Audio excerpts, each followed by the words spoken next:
So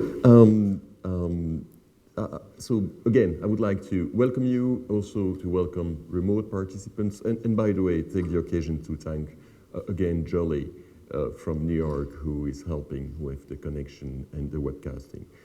I was speaking about the Internet Society, so I see that most of you do know it. For those who don't, I'm happy to introduce who we are. We are a non-profit organization. We have been created in '92. I have always the same effect, don't worry. We have celebrated recently on 20 years anniversary, great moment in Geneva. Pretty emotional when we have seen all those veterans and pioneers of the internet in the same room. So meaning, yes, 20 years, it's something in the internet age. We have been created by those fathers of the internet, Vince Cerf, Bob Kahn, and others who felt, and they were so right, that there should be an organization that should continue to promote what I would call the internet model, internet principles. And you will see from the discussion that we will have today that it is so badly needed those days.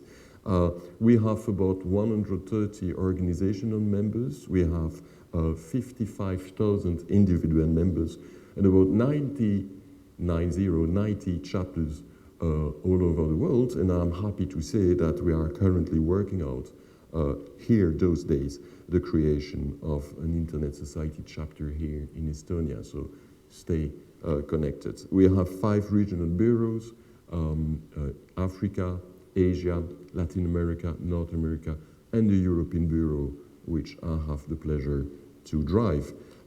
What makes the Internet Society so unique? But actually, our sole focus is the Internet itself. We engage at 3 different levels. First, standards. We are home to the IETF and the IIB. IETF stands for Internet Engineering Task Force. This is the Internet standardization body at international level. I would invite you to attend at least one of your life, one of those meetings. It's just open. You register, you go, you participate to the debate. This is really open processes. Free and open processes. You raise your hands and you contribute. So the last one was in Paris, and the next one, the next IETF meeting will be in Vancouver, end of July, if I remember well. Second level, this is development. We engage in technical capacity building in developing country. We're helping engineers all over the world to connect their internet to the global internet. And then policy. I can't think of any international or regional organization dealing with internet governments in which we are not a member or a recognized expert. We engage with the OECD, the ITU, with UN, with the European regional institutions, and with so many others institutions in the world. Mentioned the internet model. Actually, this is key, and it will remain key for all our discussion today. The internet is so successful because of a unique model of development and deployment, and it is based on those characteristics. First, shared global ownership. No one owns the internet. There is no central control. Open technical standards. Collaborative engagement model. This is really multi-stakeholderism in action. Researchers, business, civil society, academia, and government all participate to these processes. Freely accessible processes, again, and transparent and collaborative governance. Those are what we call the internet model, and we believe that it should stay, and that is the guarantee to further deployment of internet. The characteristics of the internet, they are pretty simple. I mean, the internet does not care what is in the packets. It's just a neutral platform that transfer packets of data all around the places. And again, it will take some importance when we will be discussing some of those issues of today. It's based on best effort. And this openness also allows for innovation.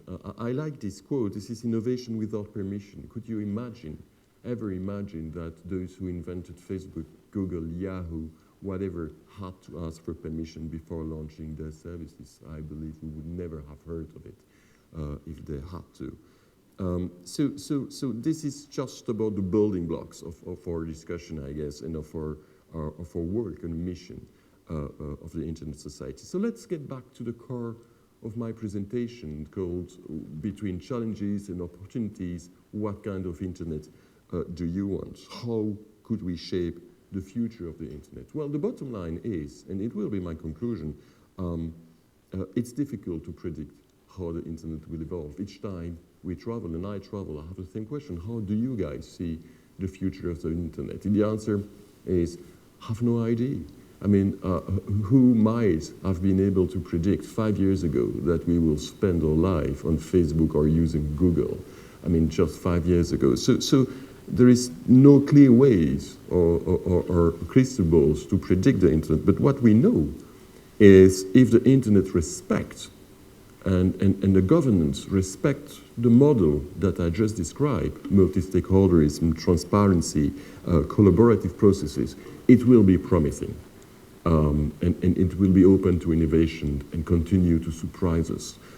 Yet, we need to recognize those days that there is no single day when you open the news and you see those many attempts by governments to just challenge those principles. I mean, a few days ago with the ban of Twitter in Pakistan, now it's being removed, and I won't speculate on the reason why it has been made and why it has been removed.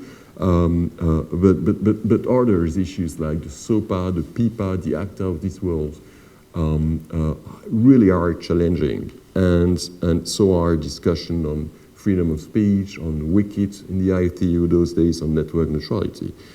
So all of this are challenging the Internet model, and the biggest mistake that we could do is to believe that the Internet is for granted. This is just not the case. So we need to remain extremely cautious. And I won't try to cover all the challenges of the Internet those days. I will just try to give you some example of the Internet Society engagement. And for this, I will just try to categorize the kind of threats. You have threats posed by, or challenges posed by governments, regulators, lawmakers on the one hand, and threats posed by businesses, and I would even say by current business models that certainly need to be adapted. So let's go with challenges posed by governments. The first one, this is the top level, human rights. You will rightly say, hey, but this has actually nothing to do with the Internet itself. Yes, indeed. I mean, it's happened both in the offline and online world and environment.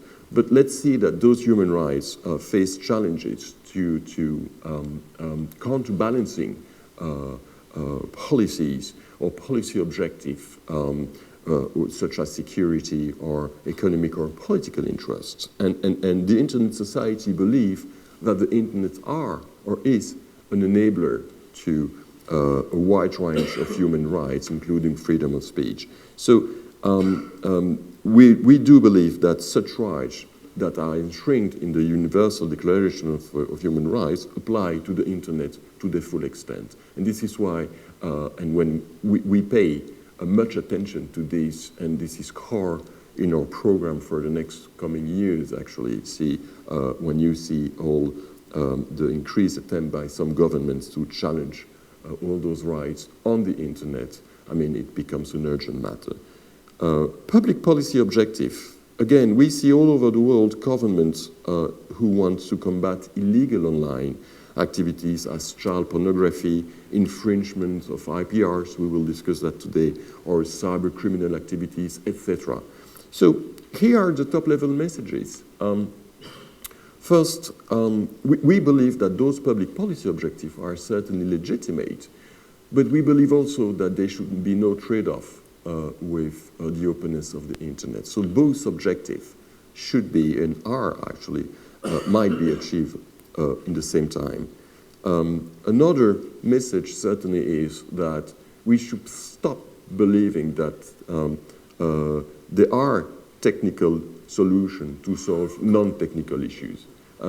It's just about a global debate that we believe we should engage with, and governments are often tempted to try to offer technical solution to what we believe should be subject to wider consultation of civil society and different stakeholders. And as a corollary, we just believe that the internet offers nothing new. I mean, it challenged our current structures, but it doesn't actually offer new issues. It just forces us to rethink current issues that we need to again engage and discuss on a more wider scale. So we will address copyright infringement today. That's a great debate. No coincidence that we do that here in Estonia. I mean, the Estonian civil society has played a key role, still play a key role in this debate at local and European level. So I'm really happy to hear much about that in a few minutes from the experts of the many panels that will take place here. But as you might know, Internet Society has been very active in the debates on SOPA, PIPA, ACTA. We have shared and we have engaged with many different stakeholders to explain actually that the solutions that are being proposed in those legislations are just inappropriate. They are dangerous and inappropriate. And let me take some examples. You will, if you need more details, be able to find much more details about our engagement on our website and certainly on the issues that I will cover in a few seconds. But let's talk a few seconds about DNS blocking or filtering and why it is inappropriate and why we need and continue to need explaining to governments that this is not a solution. First, DNS blocking or filtering is easily circumvented. You know that you don't need DNS or domain name to access a content. You need just an IP address and you can access the content, which leads to the second point, and that is that DNS blocking doesn't solve the problem. It doesn't remove the illegal content. It's still there. It's just impede the consumption of the content. It's incompatible with DNSSEC. If you know DNSSEC ensures that the DNS data are not modified by anyone between the data owner and the user. So to DNSSEC, DNS filtering is equal to the behavior of a hacker that tries to steal information from a website, which is precisely why DNSSEC have been invented. So we see how it twists the protocol. And then, of course, at a high level, DNS filtering causes collateral damages, including a serious threat to freedom of speech. You can see that in many cases, when you just block a DNS or website, you're just not blocking illegal content, but you might block also legal content. A lot of legal pages which have absolutely innocent legal content. So the collateral damages are much important than the search, the objective that are being reached in doing this. So this is the kind of issues that we try to explain, and we again invite government to discuss and engage in a wider and global discussion and exchange of view with the technical community, with civil society, with businesses all together.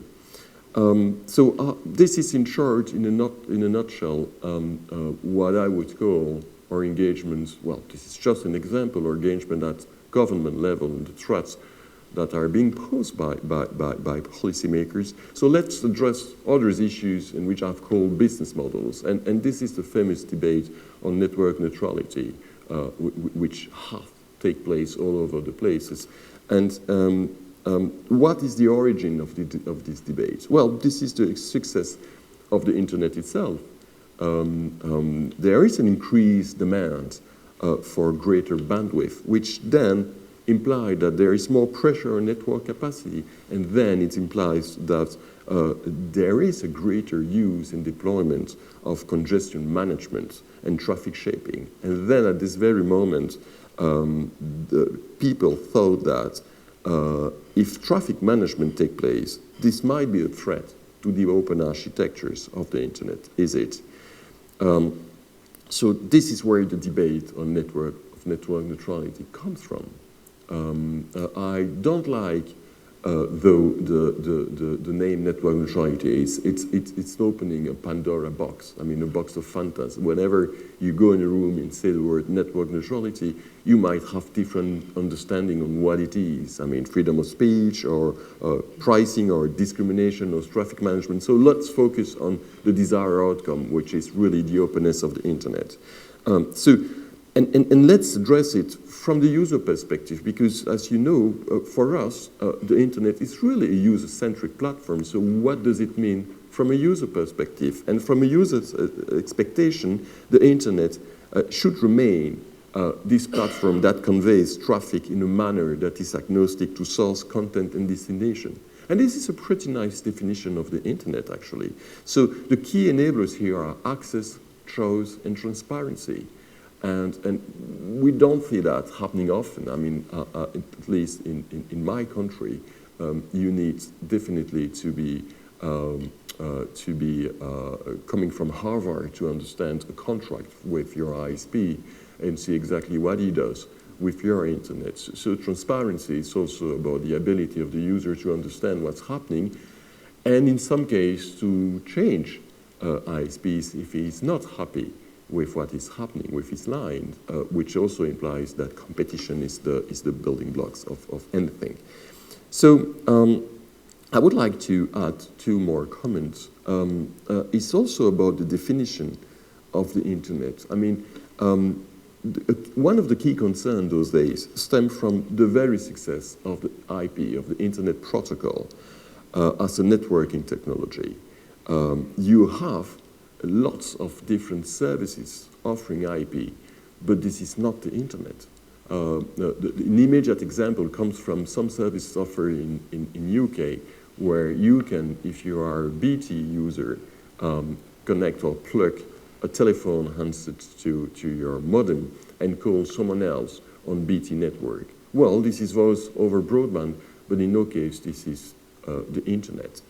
And the big concerns are where those IP services or video delivery or TV or video delivery using IP, when those services are offered on the same physical infrastructures than the internet, then there might be a risk that there might be some traffic priority from the ISP. And this is something we need to keep in mind, and we are currently engaging with many regulators over the world to just address those issues. But also, we believe also that it's just about clarification. I mean, ISP needs to be extremely clear on what they are being offered to consumers and whether or not this is the internet. So traffic management, let's be clear about that. There was a time where we have evolved from there, but there was a time where it was clearly a black and white discussion with people against traffic management and people saying that, hey, this is completely necessary, let us do. Well, let's be clear, traffic management is a normal part of everyday network operation. It's necessary because, well, the internet is a finite network, and congestion is a natural feature of the internet. It's also because of the ability of everybody to connect at the same time. So yes, to avoid congestion, you need to manage traffic on the internet, certainly at peak times. But there is a but. One needs to do that with in an extremely clear framework that is transparent, a transparent framework with protocol or application neutral, and of course not use traffic management for anti-competitive behavior. We could of course not accept that an ISP is blocking some competitive services because they feel that they are threatening their business models. And the example actually is quite easy if you transpose this in another world, which is by, for example, electricity. I don't believe that you would accept that your electricity provider would tell you that you're using too much electricity every night in your bathroom and that you should not use so much light in your kitchen between 2 and 4 a.m. in the morning. So you would not accept that, even if it would be possible technically. It would be an abuse. And so it is, in our view, when ISPs are trying to obtain the same kind of results. So yes, there are key challenges for policymakers and regulators, and this is about what I call competition. Effective competition is the key here, but this is also enabling users to make an informed choice, and this is where transparency is extremely important.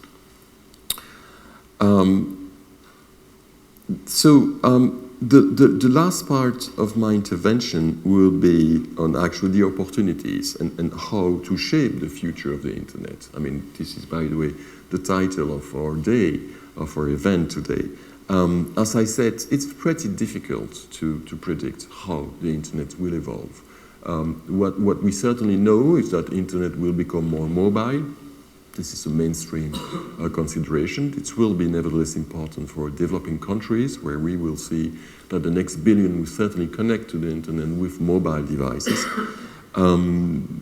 It will become more multilingual. And certainly English will no longer be the main language on the internet. And then also we will see an internet of things, whatever it means. I mean, more connection, more device connecting to the internet, which leads me to something which is extremely important, and this is addresses. When there is something we know already today, is that we will need much more addresses for all those devices that will connect in the future to the internet, plus the extra billions of people that will connect to the internet. So this is why IPv6 is so important, and I would like to make make some comment about that. You know how the internet functions. So actually, the internet is just a network of network transferring data, packets of data, and for those data to just reach their addressee, you need an address. So each host, each PC, each device connected to the internet needs an address. So IPv4 was the technology, the protocol used for this, but, well, it had only 4 billion addresses available, and at the time the internet has been created, would just look like a huge amount of addresses, but yes, the internet success itself has come that there is clear depletion of IPv4 addresses. So the next one is IPv6, which will offer about 340 trillion addresses. Pretty comfortable if you imagine how much it means, but it's really critical. So this is why we're really proud in Internet Society that we are organizing this year the World IPv6 launch. And in short, what it is, it's just a way to motivate organization across the industry, but a wide range of industry, the internet value chain, from internet service providers, hardware makers, and web companies. They are prepared to permanently enable IPv6 product and services. And I insist on permanently. I mean, it's really a revolution.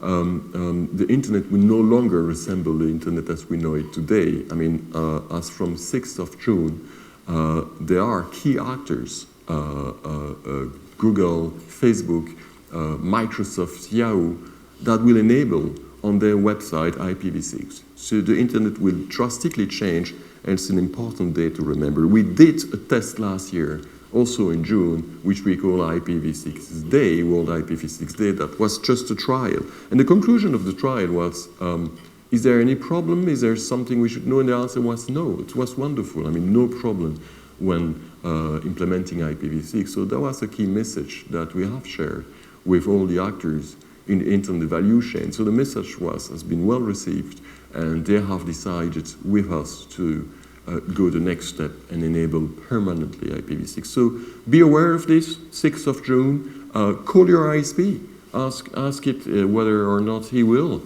implement IPv6, and if not, why. And you will see also on our website many videos, messaging, tags that you can use to celebrate World IPv6 launch on the 6th of June.